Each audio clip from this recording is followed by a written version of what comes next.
Good morning, everyone. It's Robert here from Robert Allen Art Studio in Palgrave near Orangeville, Ontario. Today is Wednesday, November the 15th. So I'm just continuing my 10-minute paintings this morning. I'm using watercolor this week. My themes are landscapes. Now, landscapes is a very loose term. I might do some pretty much skyscapes today, I think. I'm just liking the using watercolors. It's definitely faster than acrylics. So here's what I've got. I've got a 6x9 Arches 140-pound cold pressed paper. It's watercolor paper. It's pretty durable. It's able to do lots of washes, lots of scrubbing, so it's very durable paper. As a palette today, this is the palette I'm going to be using for a while. It's basically, let me start off with my blues. So I guess I have, I guess I'll start this way. I have my cerulean blue, ultramarine blue. This is a lemon yellow. This is a ivory black. We got a crimson red, or red, I'm not sure if it's crimson. We have a burnt sienna here and a burnt umber. So these are the colors I'm going to be using. I'm going to be working wet on wet at the beginning. I'm using a 2-inch height brush. It's not quite a height brush, but it's close enough. And I've also got a little rigger brush here. I'm not sure if I'll use that today or not. So I'm going to try and do it all with the 2-inch rigger, or 2-inch height brush. And we'll see where this goes. So thank you for joining me. I'm just going to wet the paper down first. Just clear water in my brush. Just going to just wet this paper down. It'll stretch the paper, give me a nice wet on wet surface to work on initially. I'm going to come in here. I'm going to make it a little bit wetter than last time, I think, just to have some effects. So I'm going to come in with my my yellows first. I do want it to be very bright. I'm calling this one light in the darkness. So I'm going to come in with some yellows. And I'm just going to sweep in the yellows on the sides for now. I'm trying to keep the middle of the painting clear, white. So I'm just going to put some yellows in here.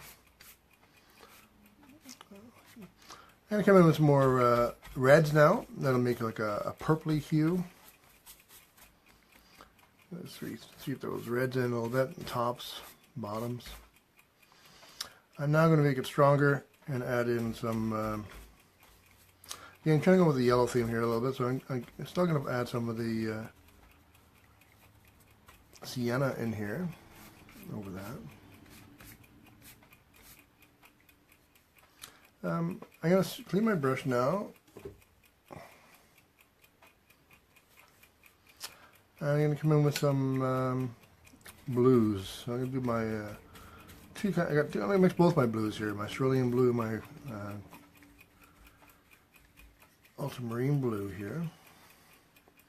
That's pretty strong. I'm going to come in here with the sides. Again, this one I purposely want to keep the middle part bright.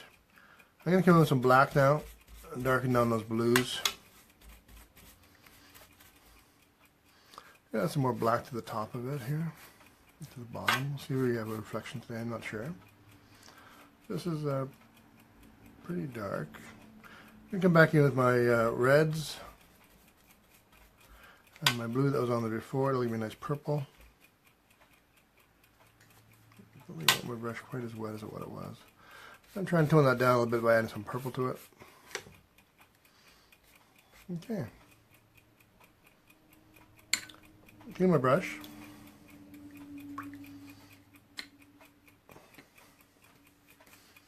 But the one thing about watercolor, it's definitely a lot easier to clean your brushes than it is with acrylic paints. So I'm going to come in here with just a piece of paper towel. Just kind of squishing it up and rolling it around, give me a random form. I'm not worried about it that much. I'm just going to dab out some of the shapes here and try and make some cloud features. I do want to keep colors above and below so that they basically become the shadows of the clouds. So we'll see how that goes. Shadow on here. I'm just going to dab out some of these shapes that are in here. I'll do a similar in the bottom because it'll probably be a reflection on water. So I'm liking that. I'm going to run my Big Shot hair dryer. It's a fairly small dryer for a few moments just to dry this off.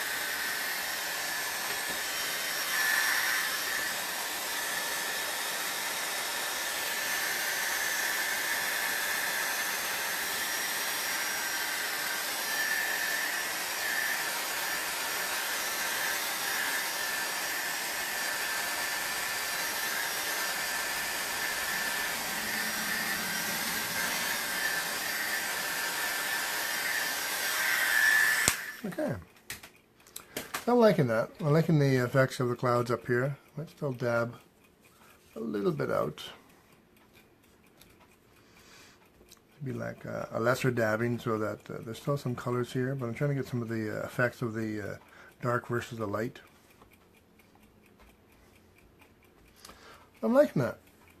I'm going to come in now with the just a very simple horizon line.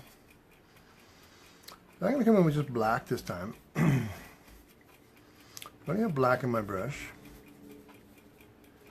I don't want it to be too thick, but I do want to have some water there. Again, I'm not trying to work now wet and wet. I'm trying to keep the paper dry, work with my colors. Now, black, as things are further away, they really should be more muted in color, like a hazy color. You can't really see the detail of things further away. So I'm going to come in here with just a little bit of water in my brush, not too much.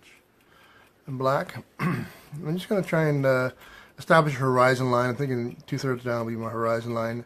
I'm not going to do much today on the horizon. I'm just going to actually just give the illusion of a landmark. Could be, you know, a hill coming down into the water. Again, I'm trying to keep my tones fairly simple today. And I may have some more stuff down there. So we'll keep it like that. So that was fairly, I'm trying to just make it a little bit smoother in the bottom. I'll blend this out a little bit. Likewise here.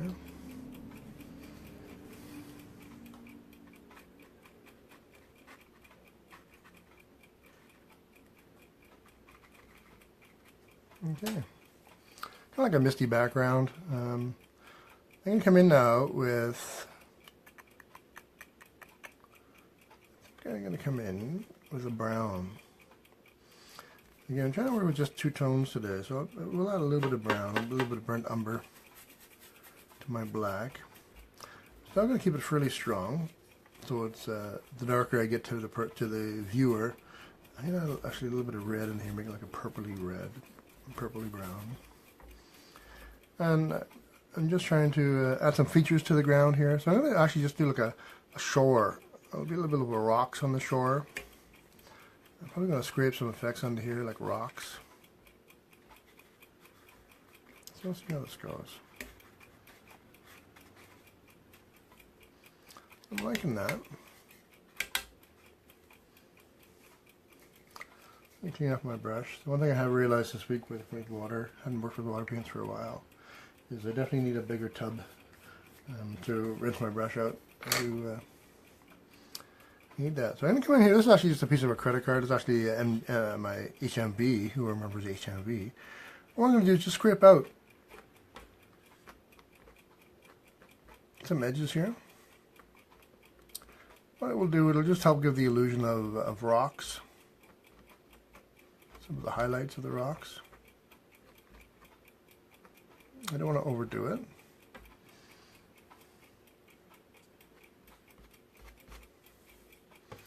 Likewise on this side. I guess I'm just scraping some highlights into here, give the illusion of rocks. I know when I lived in Ireland as a kid, we used to go to near Carrickfergus, and Hazelbank is where we lived. It was close to Antrim, but it was in Hazelbank. It was the area about 10 minutes away from the house that had a, we call it Paddy's Rock. It's kind of like a rock in the middle of the bay of, and we'd swim out to it. It'd be a good, 5-minute walk to get out to the rock, but it was always showed its surface at the over the water. So I'm thinking that I may be doing more Irish paintings, definitely going forward. So I'm liking this. I'm just going to add some more black in here, kind of tone down some of those highlights. I don't want them to be quite that bright, that strong.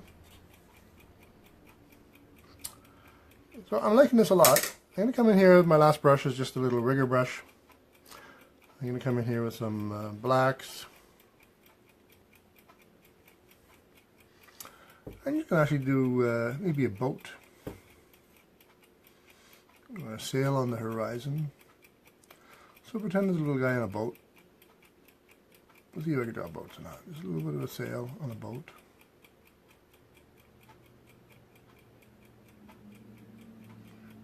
it's a sailboat or a boat. We'll do an illusion of a boat.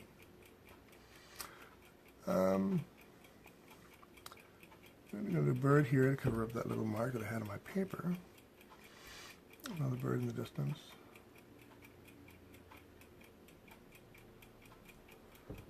And I do like to work in threes, so I think I'll just do a really small bird in the distance here. I'm liking that. I really don't want to add much because the effect of what I was going for is really the clouds, and I'm really liking this light into the darkness. I'm not sure that's the world's greatest boat, but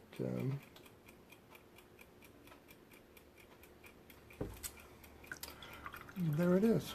So, good for time today. I'm just hunting my, looks like I got about 4 minutes left. I'm just going to take off the border so you can see what it looks like, and then I'll just talk to you for a few moments on what I've done. I'm thinking I'll definitely want more of a purple sky next time, my next piece.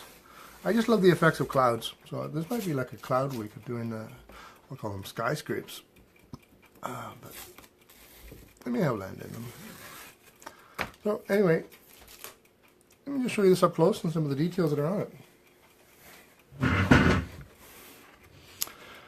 So I'll just show this up closer, and I'll do it this way just to show you some of the details. So, get my brush out. Yeah, so I'm really liking the details up here in the clouds. It's like a layered effect, darker to lighter, into the bright yellow. I do have some birds in the distance. I was trying to get like a muted feel here of land. Likewise, I'm not sure if you can see that, but definitely the effects of the clouds up here. I'm enjoying that. Again, a muted kind of morning mist over the water. And then we have a little guy on a sailboat. So we'll call this one Light into the Darkness. And whatever that is, I mean, it could be a sailboat, it could be a man standing on the water. I have no idea. That's just the illusion of what it is. And some general features here of rocks and stuff. So I'm hoping you're enjoying this series. For me, it's all practice for this Friday when I'm doing my Hope Story, Paint with Passion. So if you're in the Cambridge area on Friday, the event starts at 6 o'clock. The painting actually starts at 6:30. Drop by the Cambridge Centre of the Arts. You'll see me painting there live, and I'll have some of my children coming, my wife's coming, Sandra, and some other friends. So if you're in the area on Cambridge on Friday, it's a great cause, Hope Story. They provide support, education, and living conditions, etc., for third world countries, for the children and their families. So it's a great cause. I hope you can join me. And again, thank you for joining me in this 10 minutes of my time this morning. I'll probably do another one tonight. I'm just off to work shortly. But wherever you are in the world, enjoy your day. Goodbye.